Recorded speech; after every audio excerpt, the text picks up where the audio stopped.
Psst, come look. Look at this. This is what we will be making today. A Swiss Geschnetzelte. Isn't this scrumptious? And it smells so delicious too. So, let's make this dish. First, you will need mushrooms. I personally prefer baby bell mushrooms because of its firm texture and crunch.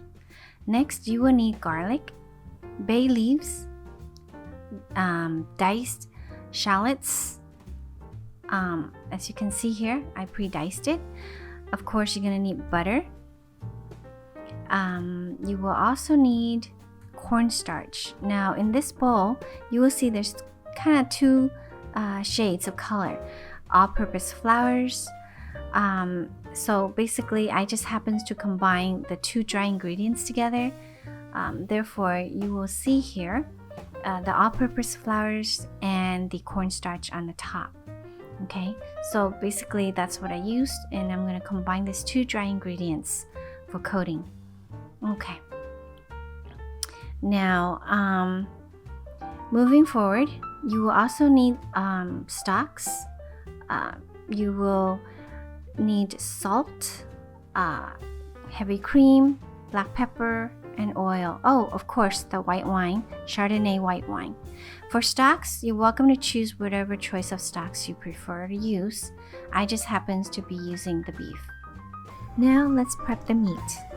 I have pre-brined overnight the pork tenderloins in salt water, and I have just drained the salt water off. So after that, I pat it dry, which I will now coat it into the dry mixture of all-purpose flours and cornstarch that you saw earlier. Next, I'm going to sear the tenderloins over medium-high heat. To sear the tenderloins to get that crispy crust, the crispy golden crust, is what I'm doing right now. And you want to prevent the tenderloins from burning. Therefore, keep a watch on the tenderloin, and you want to turn it over or rotate it side to side from time to time to get the all-around golden crust. It does not have to be fully cooked, okay? You just want a good sear all around, and that's pretty good enough. Once you get that crispy brown sear, and you can see how the crust is like golden, and you can tell that it's crispy. Just make sure that it doesn't burn though. And again, it does not have to be fully cooked, okay? Half cooked is fine as you sear this. Once it's golden brown and crispy, remove your tenderloins to a plate because you need it to cool, and preferably cut if this is the time you want to slice your tenderloin. So as you set it aside to cool, go ahead and make a decision if you want to keep it as whole or cut it into slices. Okay, so I'm gonna remove this now. This looks just about perfect.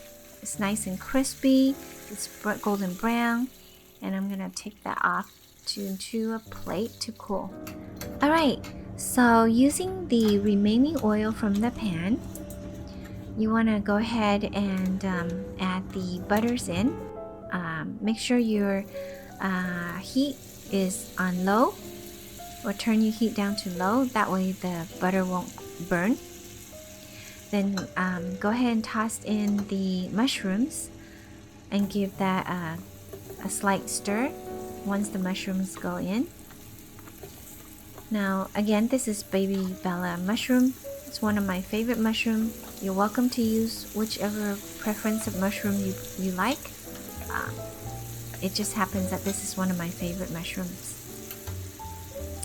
Go ahead and toss in the bay leaves and the pre-diced shallots. I think that's pretty much good enough.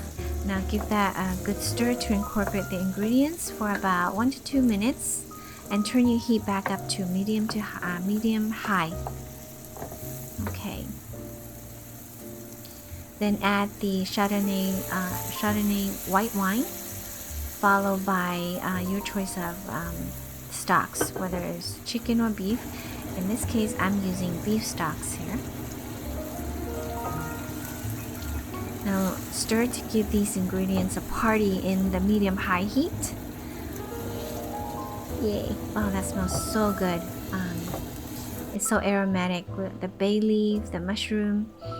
Okay, I'm adding the heavy cream right now. As soon as it gets boiled, it starts to boil, go ahead and pour the heavy creams in. Okay.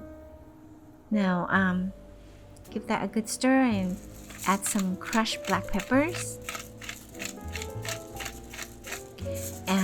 Followed by salt for taste, of course. I'm gonna add some salt there, and at this point, you want to turn the heat down to a medium. Okay, so what we're gonna do now is to add the Sear tenderloins into the saucepan. I decided to pre-cut the tenderloins, leaving it slightly attached still on the edge, bottom edge. But you can choose to pre-cut the whole tenderloin to slices or keep it as a whole. You know, cut it however way you feel comfortable with. But if you leave it as a whole, you can cut it later on before serving. You would think, right? Okay, so adjust your heat down to a medium-high and bathe the meat in the sauce. Let it simmer for about 7 to 10 minutes and then cover with the lid during that time. Now here I am sprinkling some cilantros, chopped cilantros over before I serve it. So this is what it's gonna look like. Voila! I recommend serving this dish with mashed potatoes. You'll love it. Seriously, it is that good. Oh, and don't forget to like and subscribe to this channel. I hope you enjoy.